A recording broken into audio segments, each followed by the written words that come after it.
A stronghold will not let the word of God in. Let's go to Mark. Well, you don't have to go there. I'm going to give you Mark 7 and 11, 7:13. I got a couple of scriptures, and I'm just going to kind of read them out, but you can write them down. Mark 7 and 13 says, it makes the word of God of none effect through your traditions, which you have delivered, and many such like things ye do. What does that mean? That means that whenever Jesus came on the scene, a lot of people did not believe him or receive him because they were stuck in a tradition. They were stuck in a mindset. They were stuck in a decision that they had already made. Amen. Regarding who God was and when he was going to come to the earth. And so a lot of times our mindsets, the things that have been ingrained in us, that have been taught to us, situations that have happened to us, it somehow, if we're not delivered from it totally and completely, then those things set up a stronghold in our minds.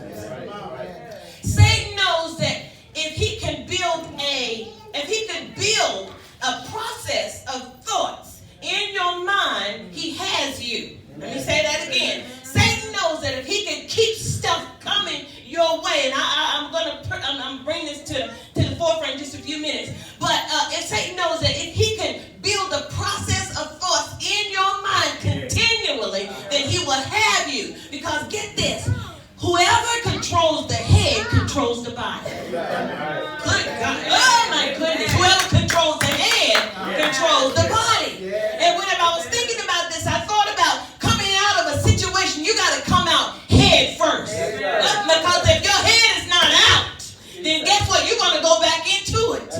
Case in point, drunks and alcoholics. If they don't make up in their mind that they're coming up out of a situation, then 2-3 months down the road, they done gone right back to where? Why? Because of a strong hold. A strong hold.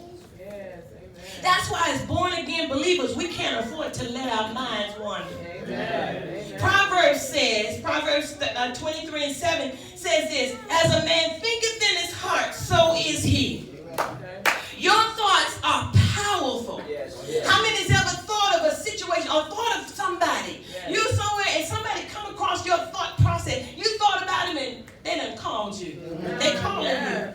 Your thought processes are powerful. Your thoughts, listen to this. Now I wasn't going to say this here because I didn't want to go, I didn't want to go this way because a lot of times people think, whatever they think. But anyway, we think in patterns, in waves. Okay? You think in thought patterns and you think in thought waves.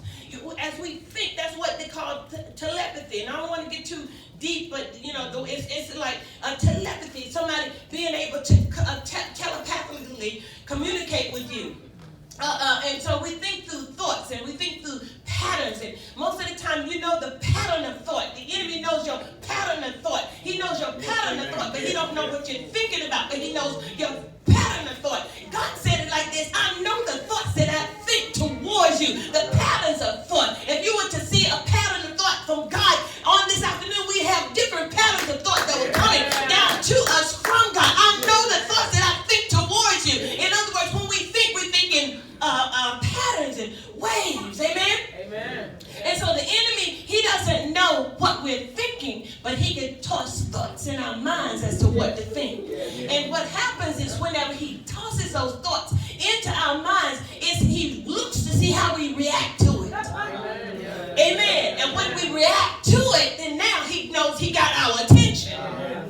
And then he'll start feeding that thought over and over again. Whether he's feeding you thoughts of worthlessness, whether he's feeding you thoughts of discouragement, whether he's never feeding you anything positive, it's always negative. And so as you're thinking about someone and all of a sudden they'll pop up or else they'll call. Or how many has ever imagined? Your imagination comes from your mind. How many has ever imagined things? And as you imagine the thing, it happened just as you imagined it. Amen. Well, if that's so powerful, guess what? If we start imagining powerful things or better things or seeing ourselves in a better light or thinking, amen, in a better way. And I'm going to help you. We're going to go on. Amen.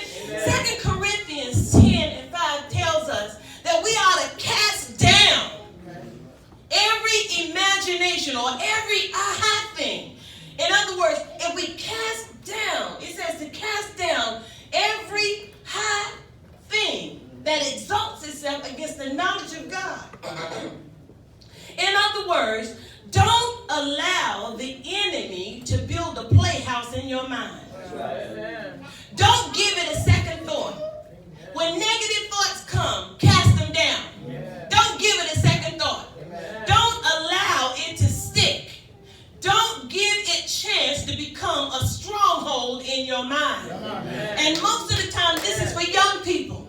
Young people that's going to school, that's being bullied, that certain things are being said. Most of the time, when somebody says something to you, how do you respond to it? If you take it and you dwell on it, and you keep dwelling on it, you keep dwelling on hurts and past and things that people have said against you, you keep dwelling on it, guess what it's doing? It's gathering and it's building a stronghold in your mind. If you go to one job and one job tell you, they don't want you, you go to another place. Then there was a lady who was after a loan, and she went to I don't know how many different banks looking for a loan. And as she was going to the banks, everybody kept telling her no. She could have took the fifth no and let it build up a stronghold and not go any further. But she kept on going and kept on going until finally she heard a yes. And so many times, even in the spirit realm, even as young people, you hear a lot of negative things, but you got to cast it down. If somebody say you don't look a certain way, cast it down. Amen. You were fearfully and wonderfully made. But you won't know that if you continue to build that stronghold in your heart. From a child, the enemy gets at us real early. He don't start whenever we get older. He starts at us whenever we're young. He starts putting things in our way. An example: people who struggle with bulimia, eating disorders, anorexic. They have a picture in their mind, in their thought processes, of what they look like. And as a result of what they're thinking about, that it shows their mind causes their eyes to see something that nobody else sees. Amen. Have you ever told somebody that they were beautiful? And they say, oh, no. Amen. That's the stronghold that's been placed in their mind by the enemy. Somebody told them at some point in time, or even their own mind have told them that they don't look like this or don't look like that. Everybody's not going to look like a Barbie doll. Amen. Amen. Growing up, they put that idea in our young women that everybody's supposed to look like a nice, slender Barbie doll, but some of us not going to look like that. All of us not going to look like, or some of the men not going to look like Rock Hudson, and y'all don't know who that is, do you? Okay, y'all don't know Rock Hudson and Red Peg. I don't know them either. But who? Arnold Schwarzenegger. What about the other black gentleman? Billy D. Williams. And what's another one? What's another one? Denzel. That's who I was looking for. Everybody's not going to look like that. And so, but the enemy will put on you. Everybody's ministry is not going to look the same. Come on, somebody. And so the enemy will play on our minds, and he'll build a stronghold. He'll make you feel like nobody wants you. Amen. But you got to tear down that stronghold. I'm going to tell you how. Amen. And so, and listen, we're dealing with a society of young people now who don't know who they are. And they live out of their minds instead of what the Word of God says. We're living, if they don't match up, they don't dress the part, if they don't look the part, then the society will cast them down. But we need to tell our children that they are fearfully and wonderfully made. I don't care what you look like. God created you in His image and after His likeness. Amen. And so, but they'll believe the lie of the devil. The lies of the devil. The enemy will feed you lies. He will feed it to you over and over and over again until he have taken that and made you a fortress. Now your mind can't get out and the Word of God can't get in. Amen. Somebody's preaching the Word of God regarding healing and finances.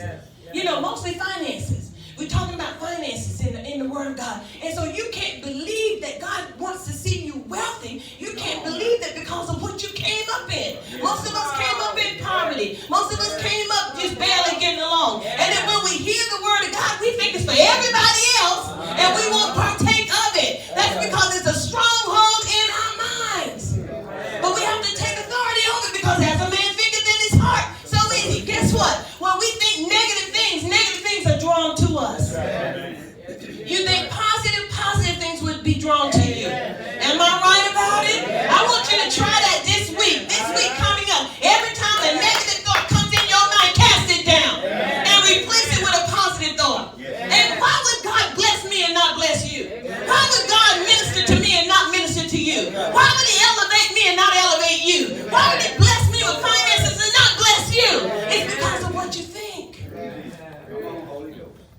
about yourself, about where you are. God wants you to have the best, but what do you want for yourself? What lies have you been listening to from the devil? All these lies come from the devil. Believe and build a fortress for him to live in. Now, it's hard to believe God and trust God with your mind because your mind is rocked with all kinds of negativity. Take charge of your thoughts, and I'm almost finished. Take charge because if I keep going and going and going, that's why you lose what I said in the first place. The bottom line is we got to train our minds. We got to train our minds. You know, as Christian people, we got to train our minds. If it's something, let me move on. Take charge of your thoughts. Listen to this. Think about what you're thinking about. All right.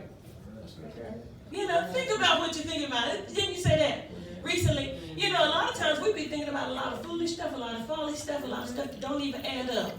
You're thinking about how you're going to make it. You think about the Bible. What did God say in his word? He said, take no thought.